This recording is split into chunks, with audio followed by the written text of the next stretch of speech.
Strangers from the internet are standing outside.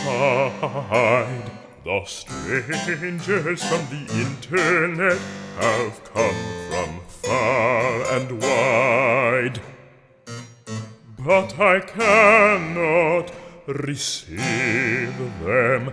I hardly believe in them.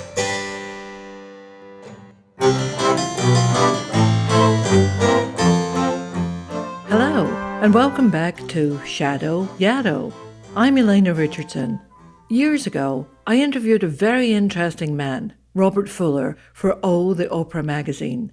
He had just published a book called Somebodies and Nobodies, which sought to unmask a form of discrimination he termed rankism, one that he saw as no less insidious than racism or sexism. I've never forgotten how this idea resonated with me, perhaps because I was raised in Britain, arguably the most class-conscious society in the Western world. Why do we see dignity in one kind of labour and not in another? We need a respect revolution. That theme of work, creative or not, deemed important or not, is at the heart of today's episode. We've enlisted the fantastic writer Jonathan Ames, who's been one of my favourites ever since I read his hysterical second novel, The Extra Man. He's a literary powerhouse, writing television shows, movies, novels, and winning endless accolades and awards along the way. Now he's doing the kind of work he always wanted to do, whether it fits the confines of the pantheon or not. He'll be in conversation with my Yaddo colleague, the novelist Lisa Dierbeck. But first we'll hear from one of our performing artists. Hakeem Furious is a songwriter, poet, and spoken word artist. He's an on-air host for the radio station KUVO in Denver, where he curates a hip-hop and R&B show called The Drop. He'll be performing a poem he wrote about working as a gas station attendant, or, as he would say, employed in the petroleum business. Here's Hakeem with Valero Valet.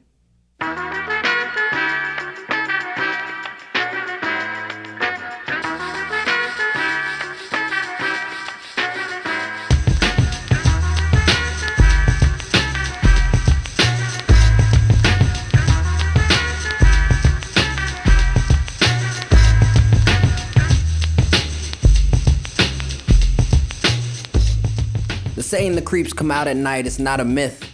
It's 100% true, filled with sleepwalk stalkers, PM peeping toms, the horny and the homeless. I work the graveyard shift at a gas station. The zombies come and pay me a visit like they can smell the blood on my hands. If a person cares about community, then they will invest themselves in that community. Ever since I started working for the petroleum industry, I've entered people's routines and monotony, daily visits where we develop a relationship with each other. I say good morning as they grunt at me for their coffees and smokes. They track their muddy boots all over my freshly mopped floor and continuously forget what pump they're on. What do you mean you want 15 on the Subaru? There's 6 Subarus here. This hourly wage has turned me into the quiet assailant of death. I sit silently as I make sure the soda is stocked, selling high fructose corn syrup by the liters. I feel like the government hustling sugar and gas. I'm a therapist's worst enemy, the enabler, making sure the ice cream is stocked so the lonely can eat their feelings. Stoner's artillery filled with snacks to combat their red eyes and munchies, fluoride in every pack of gum. I sell lottery tickets by the loads. The fiends come and peel the numbers back like they're erasing all the wrongdoing they've ever done. Every shift, a woman comes in and spends a college tuition on crosswords and bingos. I am binge watching this tug of war of you win some, you lose some in this material world. Success is a lottery. You can work harder than anyone else, Clothe yourself with enough hope and good faith, and there won't always be a winning ticket. Sometimes you need to change directions and try a new ride or play the game until there's a big bonanza behind box number 6. My favorite part is the cigarettes, the jump start to a person's day. Marlboro Mondays, new pack of Newports by noon, sometimes selling Camels by the carton, hundreds on your lunch break. It's the American spirit. I listen to people explain why they smoke certain cigarettes because it's healthier for them. It is as absurd as claiming that your God is the only God. And by the end of the shift, I am fluent in menthol, a premium packaged product for pollution and profit. Philip Morris is literally making a killing. My sleep schedule promotes both insomnia and narcolepsy. But that doesn't get to me. There's nothing I couldn't handle until one day a high school boy walks in, Kleenex skin tone and buys tea and some candy, his friend a blunt wrap and some cigarettes. Don't they know the time bomb they strapped on their chest? Angered by the fact in 6 hours there'll be no calls to terror or questioning by the police or interviewing for video footage. Those oblivious boys carelessly escaped their assassination, 40-hour work weeks, and nothing is more exhausting than the extinction of my people. It wears on me like a uniform, this convenience store rigor mortis, embalming my spirit with melanin and love, hustling every day until my body becomes fossil fuel.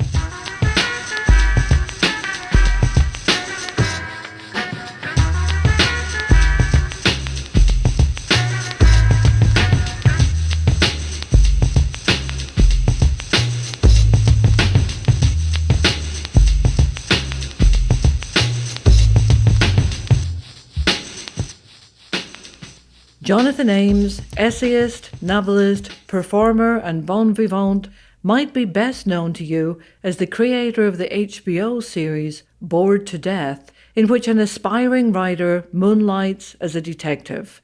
But Jonathan has long held the desire to be simply a pulp fiction writer, whipping out a page-turner a year. Jonathan always had a love for noir. His novella, You Were Never Really Here, was adapted into a thriller that premiered at Cannes in 2017 and was directed by his fellow Yaddo artist and my fellow Glaswegian, Lynn Ramsey. His latest, A Man Named Doll, is the beginning of a series introducing a Los Angeles-based private detective and his dog. Lisa Dierbeck, the author of 2 novels, the autobiography of Jenny X and One Pill Makes You Smaller, checked in with Jonathan about LA, canine companions, and the eerie prescience of fiction writers. Have a listen.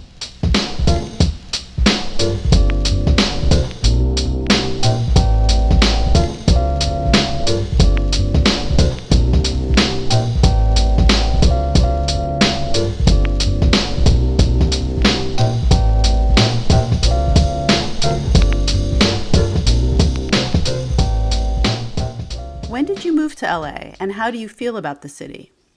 I moved here August 2014, 6.5 years ago. I've really come to love and appreciate Los Angeles. I mean, I was just walking my dog and took so many pictures of flowers. I've decided to send a picture of a flower every day, or more than one a day, to my mother. She loves flowers. But I really appreciate this city. I was in New York for most of my life, so it's been an incredible change to come here, just to live in a different way, maybe good for my brain. And the way they say the crossword puzzle is good for the brain, it's been a good move for me. There's a whole tradition of LA noir. Raymond Chandler wrote about LA in the 1930s as a beautiful but brutal city, riddled with crime. What drew you to noir in this book? Well, I've had a fascination with pulp fiction, pulp books, private detective novels. Going back to the 80s, a friend of mine gave me Raymond Chandler and I was hooked. And then the last 10 or 15 years, almost like someone who's a bit insane in terms of their diet, where they only eat foods of a certain color, I primarily read page-turners, thrillers, detective fiction. Often I read the same writers over and over again, including Raymond Chandler. When I used to teach writing, I would tell my students, write the kind of stories you love to read, and that there will be readers like you out there. And so for a while now, my previous book, You Were Never Really Here, was my first real big dip into writing more genre fiction or wanting to try to create for the reader the effect of having to turn the page, which I so enjoy when I read a book. And then before that, I'd written a long short story called Bored to Death, which was also my first dip into genre writing, which then, became my TV show of the same title. So I want to just kind of keep writing in this vein. A Man Named Doll is the first in a series. When one has the finished book of A Man Named Doll, the first chapter of the next book, which is called The Wheel of Doll, people get to read it as a kind of teaser. So I'm hoping to keep writing through the voice of this character whose name is Happy Doll. His parents gave him an unusual name, and sometimes he goes by Hank. And I do try to mix in some comedy, some luminescence amidst the noir, like the light here in LA. So it's not just all darkness. There is hope and optimism and the wish for, good to prevail. Happy Doll, he's a former police officer. He's been in the Navy. He's a PI, and he has a very complex personality. Can you tell us more about him? Well, like so many of us, or like all of us, there's a lot of broken pieces inside. He's very sensitive. Unlike a lot of private detectives, he's in psychoanalysis. He got to go there because this particular analytic institute offers to ex-police officers pro bono analysis. So he's trying to heal himself. He had a lot of childhood trauma. His mother died giving birth to him. This led to a difficult relationship with a hard drinking father. I'd like to think that his heart is in the right place and he wants to help people if he can. He's not the greatest private detective. He's not very good technologically, so he's not, a great internet searcher, but he's tough and dogged. And yeah, he lives alone with his dog, whose name is George. He lives in a house that was given to him by one of his clients as a gift. For a while, he made his living as a private detective, mostly helping senior citizens. He had gotten hooked up with a gerontologist who would send him clients because a lot of senior citizens are often the victims of scams and different abuses. And so he was doing a lot of work for the elderly as a private detective. And one of his elderly clients, after she passed, left him his small house where he lives in the Hollywood Hills. George is a dog. He's Happy's best friend and great love. He's one of the many pleasures of the book, a dashing character. What went into creating his character? Well, George, wouldn't say it's autobiographical, but George is very much based on my little dog, whose name is Fezzik. I didn't name him, though I like the name, and the name Fezzik comes from the film A Princess Bride. It was the Andre the Giant character. Anyway, I've had Fezzik about 4 years, and I've always loved dogs. I also like cats. I'm bi that way, I guess, not to be controversial. But George is very much based on my adoration for my own dog, who has very beautiful eyes. I kind of describe them as his eyes are kind of like that painting, The Girl with the Pearl Earring, I think is the title. Is it Vermeer? Anyway, he's got very beautiful eyes. And so, I don't know, he's with me always. And so he found his way into the book in the form of this fictional character. What inspired the setting? I mean, his house has a name. He calls his house Frima, and everything around him seems to be alive. He's in this enchanted forest out of a fairy tale in the middle of the city. Is that your experience of LA? The house and the dog are the two elements that are probably more autobiographical. Everything else is quite fictionalized, but I live in a little Spanish bungalow on the side of up a slope surrounded by trees. Happy calls the house Frima because the woman who left him the house, she was a Holocaust survivor, and she had lost her daughter in the Holocaust, and her daughter's name was Frima. She and her husband in this fictional story had sent the daughter to relatives in France. They were in Austria, and she and the husband survived the camps, but unfortunately, the child didn't. They didn't know that the child wouldn't be safe in France. And they eventually emigrated to the US, and they never had more children, but they named their house after the daughter they had lost. Again, I guess a small autobiographical detail that has meaning for me. My mother's Yiddish name or Hebrew name is Frima. I don't know, one weaves in all sorts of strange inner DNA into one's fiction. He's leading a quiet life, but is plunged into days of deadly violence. What was it like to write those intense scenes?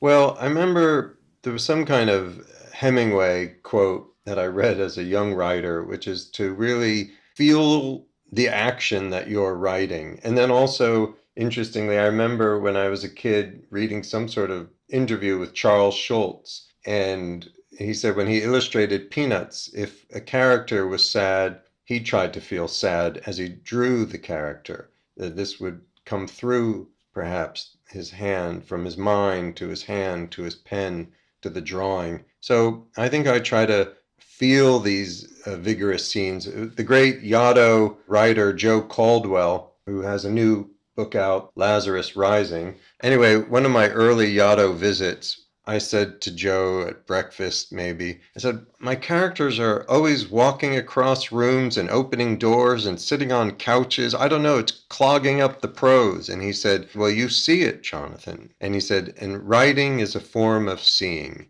And so he kind of gave me license to write what I saw and to not, of course, you don't want to overload it or bore the reader, and you want to give them enough to see in their mind. I guess I would just try to see these scenes. They would come to me, like little films in my mind, and then I would then try to record them onto the page, the computer screen. So yeah, I kind of live them, and sometimes the rhythm of how you write things, whether it be short, quick sentences, or I think there's a prolonged action scene, which is probably one long, gigantic sentence to sort of maybe capture the breathless nature of what's happening. And a friend of mine said, he was like, why are you writing about violence? And I don't want to bring more violence into the world, but I do like putting my character through his paces to, I guess, create catharsis for the reader. And for myself, it's like a heightened version of maybe the psychic terror and fear I have of just being alive. And so this is like playing with dolls of, well, it's interesting, I should say doll, but of real physical danger. We think of LA as full of Hollywood glamour, but Dahl's Los Angeles is dark, even evil. What kind of research was involved in writing the novel? I don't know that I would portray how he sees LA as dark and evil, but there are definitely some very dark and malevolent characters that he encounters. No, I didn't do any research. So with both my thrillers, You Were Never Really Here, and this one, I did like no research, just sort of made everything up, or things that I might have gleaned from the newspaper just in general about different scenes or crimes or the kind of things that go on in our world.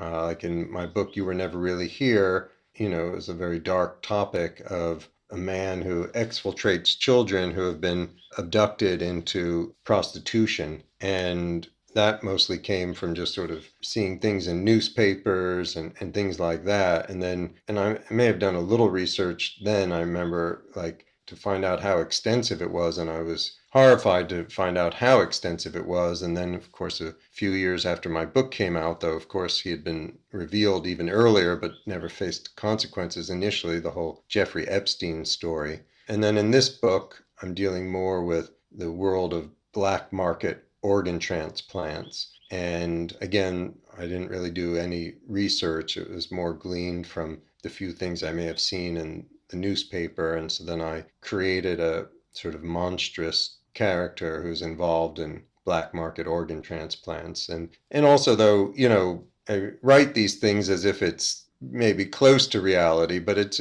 sort of adjacent to reality, and as all works of fiction are. There is an element of surrealism, including even the protagonist's name. It's a name so odd that it's very unusual. He's kind of saddled with it. When did that name come to you?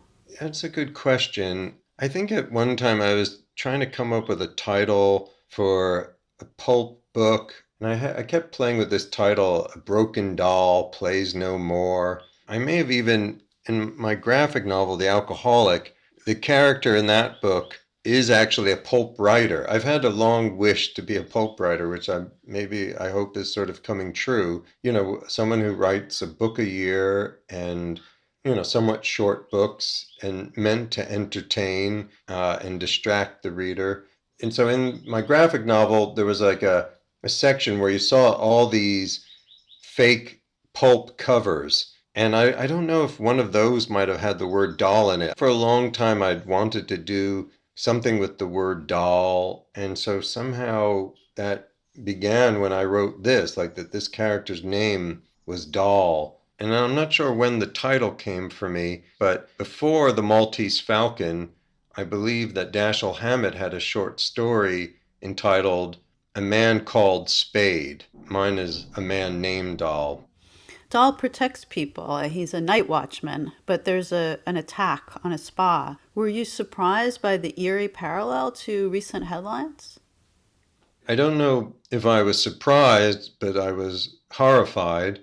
I made Doll, yeah, he's a security guard at night at a local spa. And I think I came up with that because I think there had been an article in the LA Times about the spas in Los Angeles and just an interesting world they are. And there's a lot that goes on there. And they're dealing with a lot of men coming into that place. And so I had it in my mind that this particular spa, the owner, wanted somebody to keep an eye out on the young women or, to be there because a lot of the men who came in, especially at night, were intoxicated. And so Happy takes that job, especially in part because his private detective business is kind of dried up because the gerontologist who was sending him a lot of senior citizens himself developed early onset dementia. So Happy needs money and starts working as a security guard at a spa. And sure enough, one night,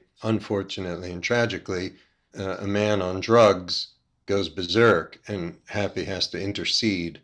So I wrote that like 2 years ago. It takes a while for a book to come out.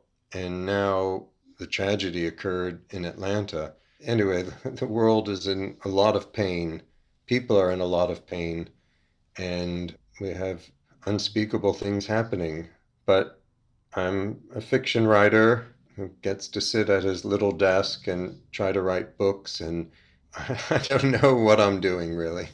Well, wonderful. I enjoyed it so much, and it's always a pleasure to talk with you. I want to thank you for being interested in the book. Thank you for asking me questions, Lisa. I also want to thank Yaddo, which I've been to many times over the years and which has given me so much. I wrote parts of at least 2 or 3 books there. I just love Yaddo. It's a living, beautiful place. I've made beautiful friends there, lifelong friends. And so just in closing to the podcast listeners out there, at the end of readings, I always would make this childhood sound known as the Harry call. And it was a sound my friends and I would make on the playground when being attacked by more normal children. And so I'll do that now. It's kind of a cry for help, but also a cry of exuberance. And when I went to Yaddo, I met all the other not normal children. And it was wonderful to be like an adult child at summer camp at Yaddo. Anyway, here's a Harry call, and thank you for listening, and thank you for having me.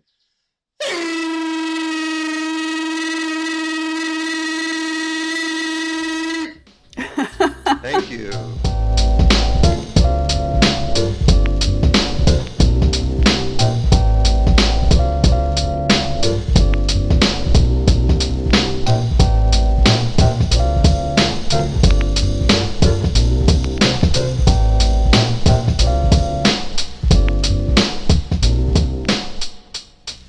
Thanks for tuning in.